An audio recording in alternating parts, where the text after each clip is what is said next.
I'm a pretty funny guy.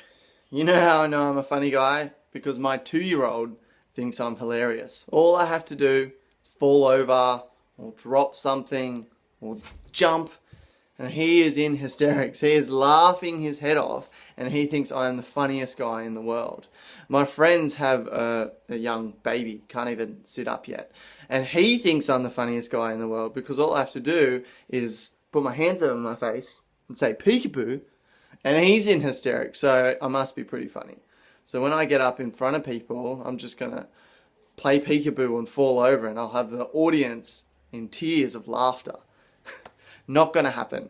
But today I do want to talk about how to make your own funny public speaking jokes. Because I do believe that a lot of the jokes that people are using, jokes off the internet, jokes that aren't their own, just aren't very funny. They're very corny and they're very awkward for the audience. A joke is very important when placed in a public speech because it needs to work, and if it fails, you need to kind of have a backup system so that it doesn't create this awkward hole of empty laughter. Okay, I'm Ryan McLean, I'm from publicspeakingpower.com. So how can we create our own funny jokes, especially if you're not as funny as I am? So why is it that my 2-year-old laughs at me when I fall over or when I drop something? And why is it that a 6-month-old baby will laugh at me when I play peekaboo? It's because something happens that they weren't expecting. A lot of our laughter, a lot of comedy comes out of people saying or people doing things that are unexpected, making a connection between two items that we didn't think of. I was recently just watching, I was doing some research for the blog and I was looking at the worst public speeches ever. And there was one that a kid had posted on YouTube of his graduation speech, which was actually pretty good.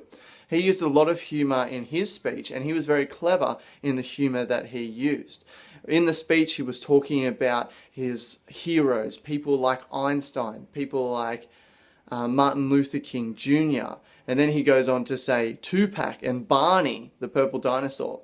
So we're thinking he's giving this aspirational speech, but then he throws in these funny characters at the end, the rapper and a purple dinosaur that you watch as kids. It's unexpected when you're talking about Albert Einstein, you're talking about Martin Luther King Jr., you expect him to go on and talk about other heroes, maybe people who have done amazing things in life or in science, but instead he goes on just to talk about public figures that we all know and we know wouldn't really be heroes. It's unexpected.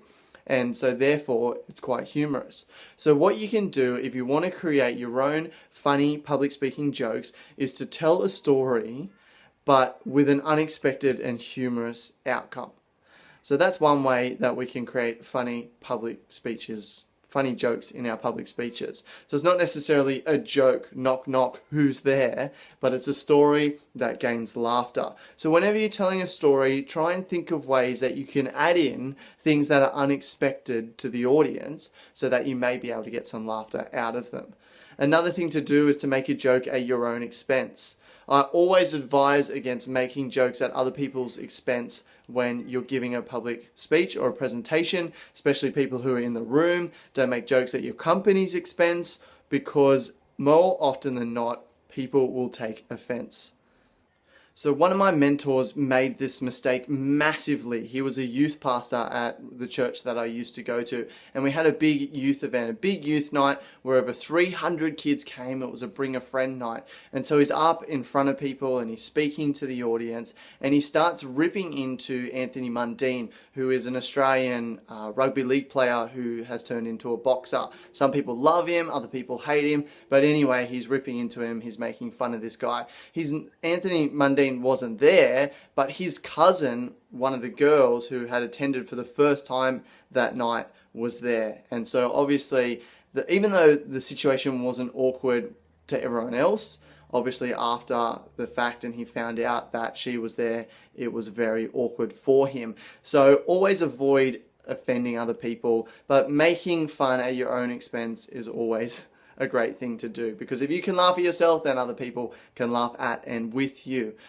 I advise as well that you make jokes as passing comments.